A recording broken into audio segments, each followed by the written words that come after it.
அமல்களில் சிறந்த அமல் எது? அது எப்படிப்பட்ட அமலாக இருக்கணும்?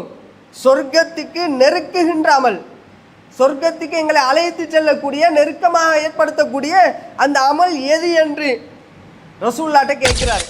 அல்லாஹ் ரப்புல் ஆலமீன் திருமறை குர்ஆன்ல தொடர்ந்து சொல்கிறான், வல்லதீன சபரு வபதிகா வஜ்ஹி ரப்பிஹிம், அல்லாஹ்வுடைய திருப்பொருத்தத்தை எதிர்பார்த்தவர்கள் பொறுமையாக இருப்பார்கள். அகாமு ஸலாத்த, அவர்கள் தொழுகையை நிலைநாட்டுவார்கள். வஅன்ஃபகு மிம்மா ரஸக்னாஹும், அவர்களுக்கு நாம் வழங்கியதிலிருந்து அவர்கள் செலவு செய்வார்கள். சிர்ரன், ரகசியமாக கொடுப்பாங்க. வஅலானியத்தன், பப்ளிக்காக கொடுப்பார்கள் என்று சொல்லிட்டு வயதரூன பில் ஹஸனத்தி ஸய்யிஅத, பாவத்தை அழிப்பதற்காக வேண்டி, தான் செய்த பாவமான காரியங்களை இல்லாமல் ஆக்குவதற்காக வேண்டி நன்மையான காரியங்களை செய்து அது இல்லாமல் ஆக்கி கொள்வாங்க. அப்ப நன்மையான காரியங்களை செய்தால் பாவத்தை அழிச்சிடும் என்று அல்லாஹ் ரப்புல் ஆலமீன் இந்த வசனத்தில் சொல்றானா இல்லையா? உலாயிக லஹும் உக்பத்தார், அவர்களுக்கு தான் வெற்றி பெறக்கூடிய இடம் இருக்கிறது என்று அல்லாஹ் ரப்புல் ஆலமீன் சொல்லுகிறான். அவன் என்ன விளங்குது? கொஞ்சம் சிந்திச்சு பாருங்க. நாம் இந்த உலகத்தில் எந்த அளவுக்கு நன்மையை செய்வோமோ, எந்த ஒரு நன்மையான காரியமாக இருந்தாலும், எதை செய்தாலும் அந்த நன்மையான காரியங்கள் எங்களுடைய பாவங்களை அழிக்குமா இல்லையா? காலையில மூமினா இருந்து மாலையில காபிரா மாறுகிறான் என்றால் மனித இயல்பது. அப்ப நாம் அன்றாடம் பாவம் செய்கிறோம். இந்த பாவங்களை தடுத்து நிறுத்தக்கூடிய ஆற்றல், அந்த பாவங்களை அழிக்கக்கூடிய ஆற்றல் இந்த நன்மையான காரியங்களுக்கு இருக்குதா இல்லையா? எதை நாம் அற்பமாக கருதுகிறோமோ அதுக்கெல்லாம் இருக்குதா இல்லையா? தொடர்ந்து அல்லாஹ் ரப்புல் ஆலமீன் சொல்கிறான், உலாயிகல்லதீன நதகப்பலு அன்ஹும், அவர்கள் செய்த நல்லறங்களை அவர்களிடமிருந்து நாங்கள் ஏற்றுக்கொண்டோம்.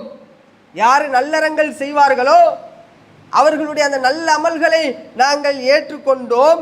வனதஜாவசு அன் ஸய்யிஆதிஹிம், அந்த நல்லறங்கள் மூலமாக அவர்கள் செய்த பாவங்களை நாங்கள் அழித்து விட்டோம்.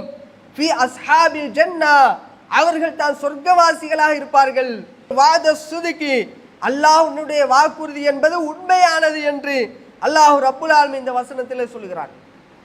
அப்ப இவ்வளவு செய்திகளை, நன்மையான காரியங்கள், நீங்க எந்த நன்மைகளை அற்பமாக கருதுகிறீர்களோ அவைகள் உங்களுடைய பாவங்களை அழிக்கும் என்று அல்லாஹ் ரப்புல் ஆலமீன் இந்த வசனத்தில எல்லாம் சொல்லுகிறான் என்றால் நாம கடைபிடிக்கிறோமா? அன்றாட வாழ்க்கையில நன்மையான காரியங்களை கடைபிடிக்கிறோமா? நன்மையில அற்பமாக நாங்கள் எதை கருதுகிறோம்? நபிகள் நாயகம் ஸல்லல்லாஹு அலைஹி வஸல்லம் அவர்கள் சொல்கிறார்கள், லா தஹ்கிரன்ன மினல் மஅரூஃபி ஷைஆ, எந்த ஒரு நல்ல காரியங்களையும் அற்பமாக கருத வேண்டாம். வலவ் அன் தல்கா அகாக பிவஜ்ஹின் தல்கின், நீங்க அப்படி போய் நடந்து போயிட்டு கொண்டிருக்கும் போது ஒரு சகோதரர் வாராரு. வரும்போது அவரை பார்த்து கொஞ்சம் அப்படி பல்ல காட்டுறது, கொஞ்சம் சிரிக்கிறது. அந்த சிரிக்கிறத கூட, பல்ல காட்டுறத கூட நீங்க என்ன செய்யாதீங்க, அற்பமாக்குறதாதீங்க. சிரிச்சிங்கன்னு சொன்னா அதுக்கு உங்களுக்கு நன்மை இருக்குதப்பா, அதுக்கு உங்களுக்கு கூலி கிடைச்சிடும் என்று நபிகள் நாயகம் ஸல்லல்லாஹு அலைஹி வஸல்லம் அவர்கள் சொல்கிறார்கள் என்றால் அப்ப இதை நம்ம செய்கிறோமா? அப்ப நம்முடைய வாழ்க்கையில எவ்வளோ விஷயங்களை நம்ம மிஸ் பண்ணுகிறோம். நம்முடைய குடும்பத்தில் பெற்றோருக்கு செய்ய வேண்டிய கடமைகள் என்று இருக்குதா இல்லையா? அந்த பெற்றோருக்கு செய்கின்ற கடமைகளை நம்ம சரியா செய்கிறோமா? ஆனால் அதை அலட்சியம் பண்றோமா இல்லையா? பெற்றோருடைய கடமை, பெற்றோரை பராமரிக்கின்ற விஷயத்தில் நாம் அத்தனை பேர் அலட்சியமாக இருக்கிறோம். ஆனால் நபிகள் நாயகம் ஸல்லல்லாஹு அலைஹி வஸல்லம் அவர்களிடம் ஒரு நபித்தோழர் வருகிறார். அவர் கேட்கிறார், ஐயா நபி அல்லாஹ், அல்லாஹ்வுடைய நபியே, ஐயுல் அமாலி அக்ரபு இலல் ஜன்னதி, அமல்களில் சிறந்த அமல் எது?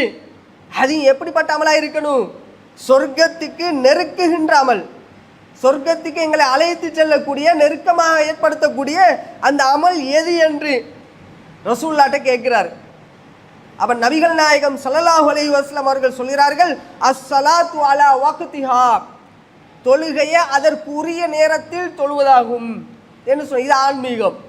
பிறகு சொல்கிறார்கள், பிர்ருல் வாலிதைன், உங்களுடைய பெற்றோருக்கு உபகாரம் செய்வதாகும். பிறகு சொல்கிறார்கள், அல் ஜிஹாது ஃபீ சபீலில்லாஹ், அல்லாஹ்வுடைய பாதையிலே ஜிஹாது செய்வதாகும். மூன்றாவது கேட்டகரி. ஜிஹாது செய்யறத மூன்றாவது இடத்துல ரசூலை வைக்கிறாங்கண்டா, அவன் ஃபர்ஸ்ட் தொழுக, ரெண்டாவது பெற்றோருக்கு உபகாரம் செய்யறது. அது அற்பமா கருதாதீங்க. அப்ப பெற்றோருக்கு நாங்கள் இன்றைக்கு உபகாரம் செய்கிறோமா? பெற்றோருக்கு செய்ய வேண்டிய கடமைகளை செய்கிறோமா? அவங்க நோய்வாய்ப்பட்ட அவங்களுக்கு மருந்து மாத்திரைகளை எடுத்து கொடுக்குறோமா? நாம எப்படி அழகான ஆடைகளை நல்ல நல்ல ட்ரெஸ்ஸுகளை உடுக்கிறோமோ அது போன்று என்னுடைய தாய் தந்தையர்கள் உடுக்கணும் என்று நாங்கள் நினைக்கிறோமா? அப்படி நினைக்கணும், அவங்களுக்கு அதை செஞ்சு கொடுக்கணும். அதை செய்வது அது நன்மையான காரியம்தான். அதற்கு மகத்தான கூலி உண்டு. அதன் காரணமாக அவங்களுக்கு சொர்க்கத்தை பெற முடியும். ஜிஹாதுடைய நன்மை கிடைக்குது என்று நபிகள் நாயகம் ஸல்லல்லாஹு அலைஹி வஸல்லம் அவர்கள் சொல்கிறார்கள். ஜிஹாத் என்றா என்ன? அல்லாஹ்வுடைய பாதையில போர் செய்கிறது. அது லேசான விஷயமா? நாம் செய்கின்ற அமல்கள்ல ரொம்ப ரொம்ப கஷ்டமான ஒரு அமல் இருக்கும் என்றால் அது ஜிஹாது செய்வதுதான், போர் செய்வதுதான், எதிரிகளோடு யுத்தம் செய்வது. அது எவ்வளவு கஷ்டம்! நம்ம போனா திரும்பி வருவோமா இல்லையான்னு சொல்லி கூட தெரியாது.